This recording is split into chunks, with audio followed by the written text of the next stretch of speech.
It doesn't start with a slammed door or a raised voice. It starts with silence. I was staring at my screen at the calendar entry for the final signing of the $750 million deal I had spent a year of my life building. And in the space of a single screen refresh, it was gone, not canceled, erased. One moment, I was the architect of the entire agreement. The next, I was a ghost in the machine. It's a uniquely modern feeling, being made invisible with a single silent click. A feeling some of you might recognize in your own bones. So if you're watching this right now, maybe in your car, maybe on your lunch break, just tell me one thing. Where are you listening from? Drop your city or country in the comments. I want to know how far this story travels. And if a part of you recognizes that silence, stay with me. My name is Amelia Reed, and for 7 years, my entire professional world was built on the silent trust between lines of legal text. I was not an executive, and my name never appeared on the glossy company presentations, but I was the final guardian for every international agreement we signed. My job was to understand the space between languages, the nuances that software could never translate and that busy executives often overlooked. I was the one who ensured our promises in English meant the same thing under Belgian law, German regulation, or Japanese etiquette. The Brussels deal was the largest of my career, a $750 million partnership that had been painstakingly negotiated for nearly a year. It was more than just a financial transaction. It was a complex web of logistics, labor laws, and cultural protocols. Most people saw a contract as a finish line, a piece of paper to be signed and filed away. For me, it was a living bridge, and my responsibility was to make sure that bridge would hold the weight of the future. Our company had a two-part process for this kind of commitment, a system I had helped design. The chief executive officer would sign for the numbers, for the dollars and cents that made the headlines and pleased the shareholders. But my signature was the final one required. It was the verification, the quiet seal of approval confirming that the bridge was safe to cross. It meant that every clause, every legal precedent, and every unwritten cultural rule on the other side of the ocean was not just acknowledged, but deeply respected. This final step was our firm's unspoken promise of competence, and our partners in Europe valued it above all else. I knew that agreement not by its section numbers, but by the tired sigh of the lead Belgian lawyer on a late-night call discussing a single word's connotation. That was why the silence felt so wrong that morning. The usual hum of keyboards and quiet phone calls had been replaced by a tense quiet, the kind that hangs in the air after a storm you didn't know was coming. Conversation stopped when you approached and restarted when you walked away. I tried to ignore it, focusing only on the final step ahead. I opened my calendar to confirm the details for the signing ceremony one last time, a routine motion I had performed 1,000 times before. It doesn't start with a slammed door or a raised voice. It starts with silence. I was looking at my screen at the calendar entry for the final signing of the $750 million deal I had spent a year of my life building. And in the space of a single screen refresh, it was gone. Not canceled, erased. One moment, I was the architect of the entire agreement. The next, I was a ghost in the machine. It's a uniquely modern feeling, being made invisible with a single silent click. A feeling some of you might recognize in your own bones. So if you're watching this right now, maybe in your car, maybe on your lunch break, just tell me one thing. Where are you listening from? Drop your city or country in the comments. I want to know how far this story travels, and if a part of you recognizes that silence, stay with me.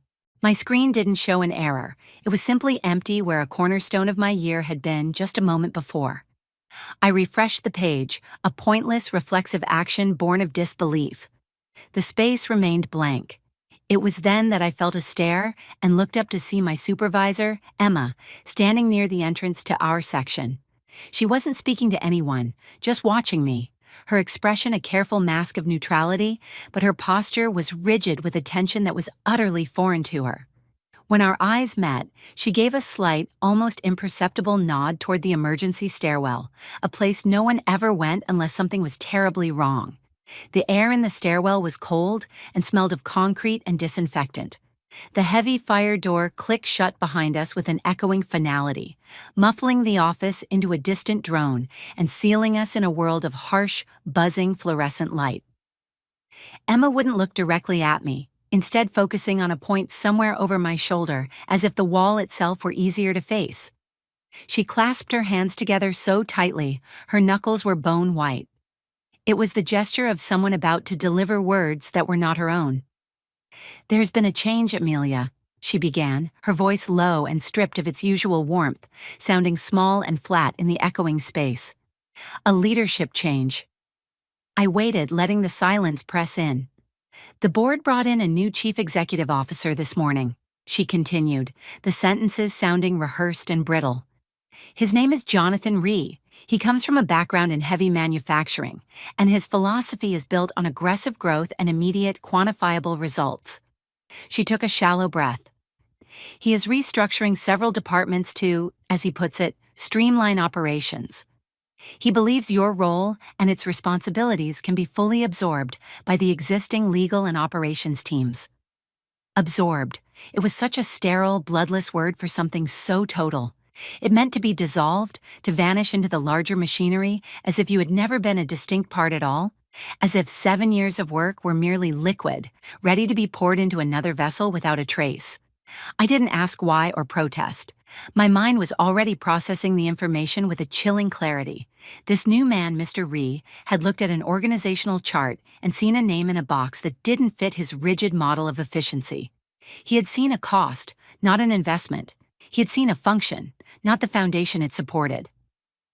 Emma finally met my gaze, her own eyes full of a helpless apology she wasn't allowed to voice, as she held out a crisp, white envelope. My name was typed neatly on the front. Inside, I knew, would be the formal language of my erasure, complete with a restrictive non-disclosure agreement designed to purchase my silence. I took the envelope, the paper feeling cold against my fingers. As I held the physical proof of their decision, only one question truly mattered. "Emma," I asked, my voice even and calm, "did he read the Brussels agreement?"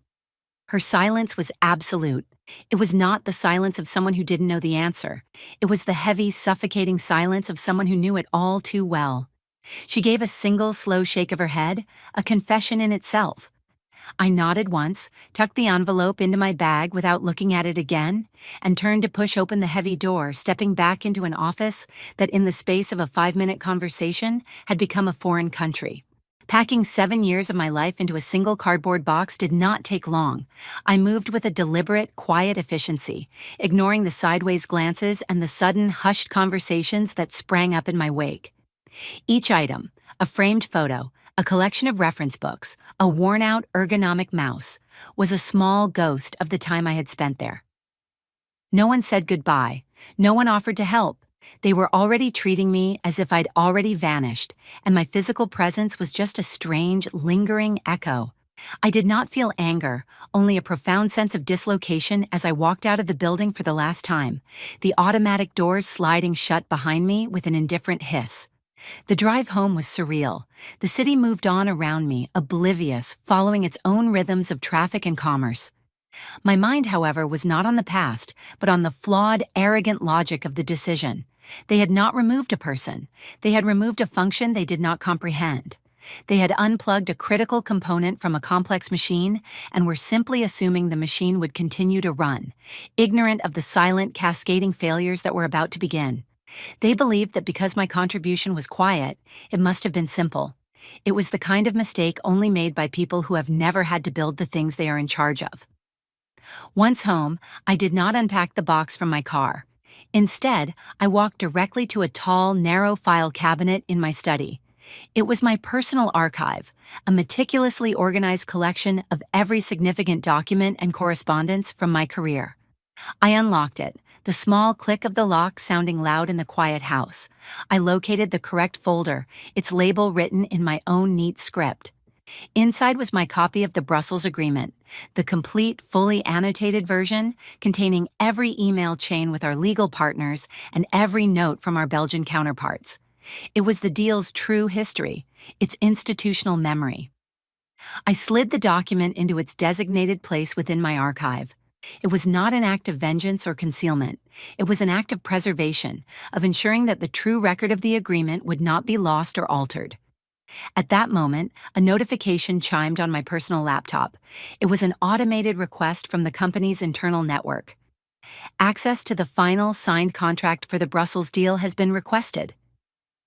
It was the first ripple of their growing confusion. I looked at the request on my screen for a long moment, then simply closed the laptop without responding. A few hours later, as evening settled outside my window, my phone buzzed with a notification from a secure messaging application. It was Emma. The message contained no greeting, just a single devastating sentence that confirmed everything I knew would happen. They just sent the new version to Brussels. Your name, your clauses, they're all gone. I read the words and felt no surprise, only the cold, heavy certainty of watching a ship sail directly toward a reef that only I could see. I did not have to wait long. The partners in Brussels were not an emotional group. They were meticulous, precise, and valued protocol above all else. They would not have received the altered document with confusion or anger, but with a clinical, dispassionate analysis. They would have laid it alongside the previous version, noted the discrepancies, and cross-referenced those changes against the master agreement that had taken months to finalize. They would have seen the removal of the cultural compliance clauses not as a simple oversight, but as a material breach of the negotiation's core principles. Deep within the 74 pages of that master agreement was a reciprocal safeguard, a clause designed to prevent exactly this kind of unilateral last-minute change. It was created to protect both sides from unapproved alterations that could trigger unforeseen tax liabilities or regulatory violations in their respective territories. The clause stipulated that any version of the contract submitted for final signing that lacked the required dual authorizations, both financial and compliance, would be considered non-binding. Furthermore, it would trigger a severe financial penalty to cover all legal and logistical costs of the now failed ratification process. I could picture the moment the notification arrived at my old company. I imagined the email, with its formal letterhead from the Belgian legal firm, landing in the inbox of the General Counsel. I could see the initial flicker of annoyance quickly turning to a dawning, sickening horror as he read the cold, legalistic prose. A frantic series of phone calls would have followed, hushed and urgent, as the legal team pulled up the version of the contract that the new chief executive officer had so proudly streamlined. They would see the missing annexes, the deleted clauses, and my name conspicuously absent from the signature block. And then they would understand the catastrophic nature of the error.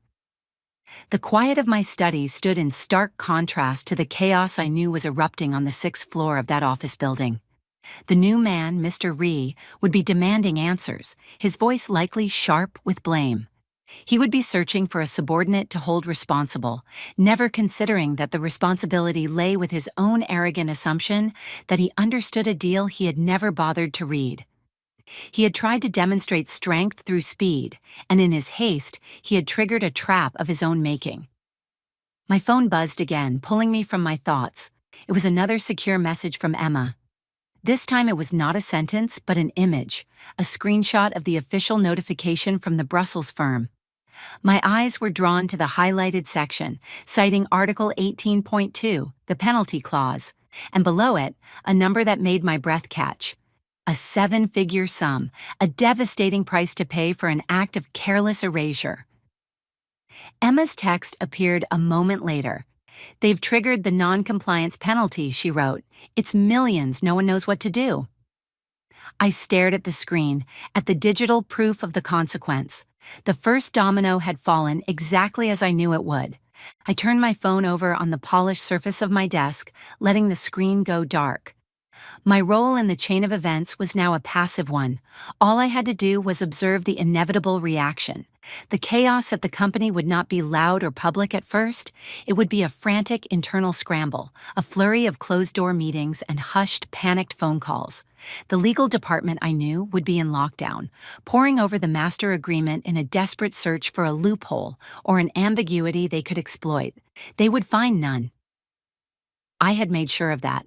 The finance department would be running damage control scenarios, calculating the impact of a seven-figure penalty on the quarterly earnings and trying to formulate a statement for the board of directors. And at the center of it all, I could picture the new chief executive officer, Jonathan Rhee, pacing his corner office. His initial confidence would have curdled into a volatile mix of anger and disbelief. His first instinct would not be to accept responsibility, but to assign blame. He would accuse the legal team of incompetence and the finance team of a lack of oversight, anyone but himself.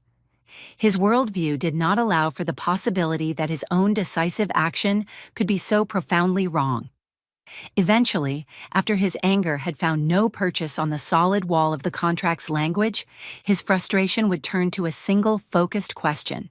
It was a question born not of curiosity, but of pure desperation. I could almost hear him asking it in a room full of silent, anxious executives. Who is this woman? The one whose name was on the old draft? Why does this all lead back to her? Find her. Get her on the phone now.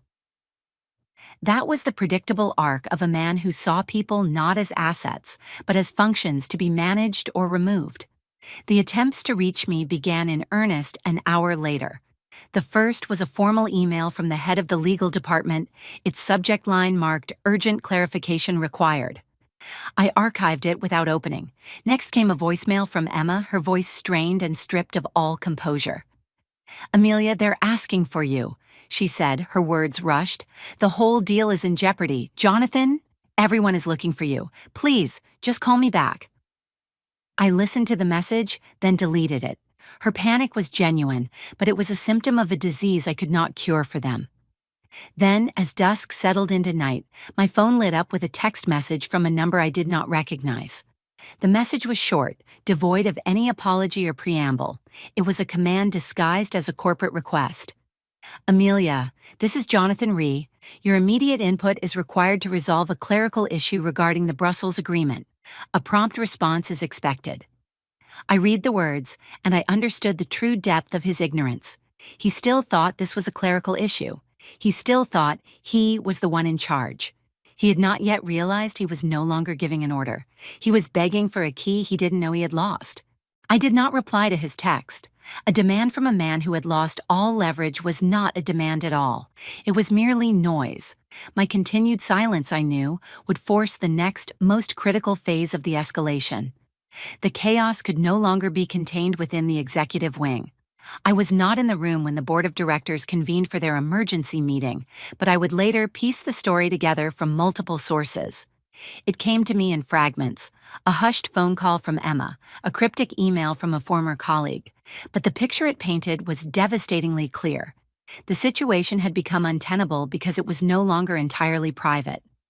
Whispers of the stalled Brussels deal and the seven-figure penalty had begun to circulate, leaking beyond the company's walls and appearing in a short, sharp post on a niche financial news blog. That was enough to get the board's full attention. The meeting was not called to find a solution, but to identify the source of the failure. The company's chairman, a quiet man who had guided the firm for 2 decades before retiring to the board, presided over the meeting with a grim sort of patience.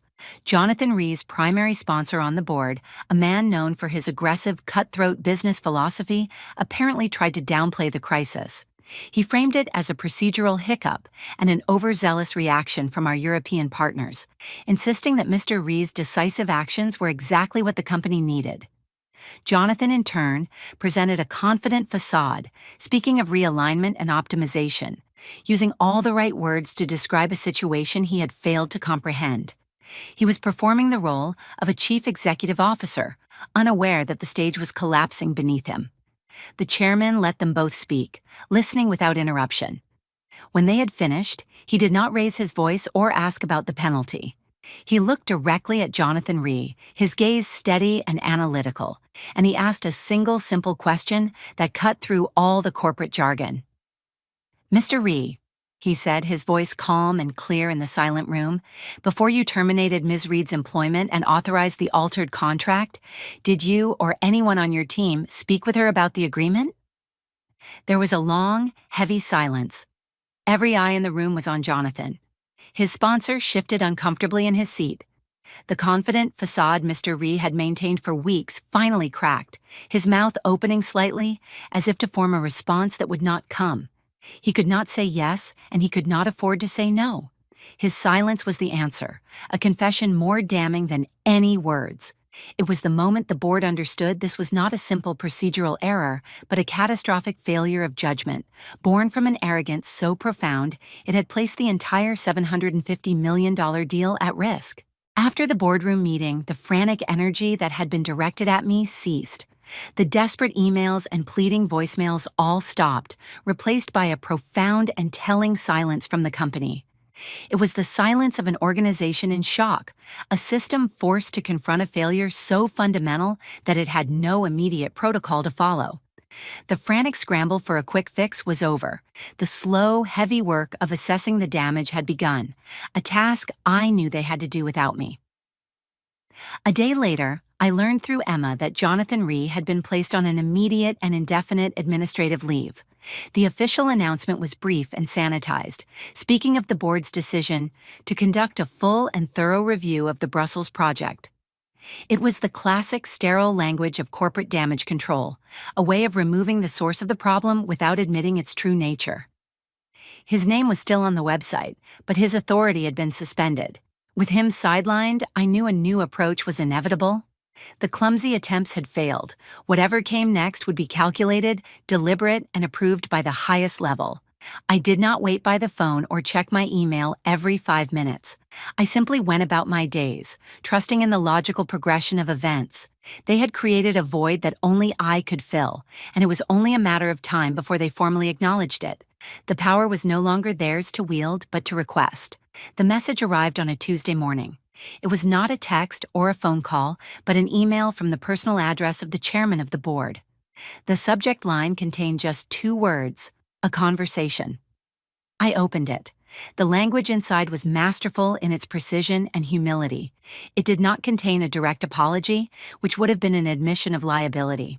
Instead, it spoke of regretting the circumstances of my departure and acknowledged a significant oversight in the transition of project leadership. He did not ask me to fix the problem or save the deal. He wrote that the board would greatly value my perspective and wish to open a dialogue about a potential path forward, ending by stating he was available to meet at any time and place of my choosing. Every carefully constructed phrase was designed to cede control. It was a formal surrender disguised as a polite invitation. I read the email twice, not out of surprise, but to appreciate the craftsmanship of a man who understood power. This wasn't an offer to get my old job back. It was an invitation to write the terms of my own return. After the boardroom meeting, the frantic energy that had been directed at me ceased. The desperate emails and pleading voicemails all stopped, replaced by a profound and telling silence from the company. It was the silence of an organization in shock, a system forced to confront a failure so fundamental that it had no immediate protocol to follow. The frantic scramble for a quick fix was over. The slow, heavy work of assessing the damage had begun, a task I knew they had to do without me. A day later, I learned through Emma that Jonathan Ree had been placed on an immediate and indefinite administrative leave. The official announcement was brief and sanitized, speaking of the board's decision to conduct a full and thorough review of the Brussels project. It was the classic sterile language of corporate damage control, a way of removing the source of the problem without admitting its true nature. His name was still on the website, but his authority had been suspended. With him sidelined, I knew a new approach was inevitable. The clumsy attempts had failed. Whatever came next would be calculated, deliberate, and approved by the highest level. I did not wait by the phone or check my email every 5 minutes.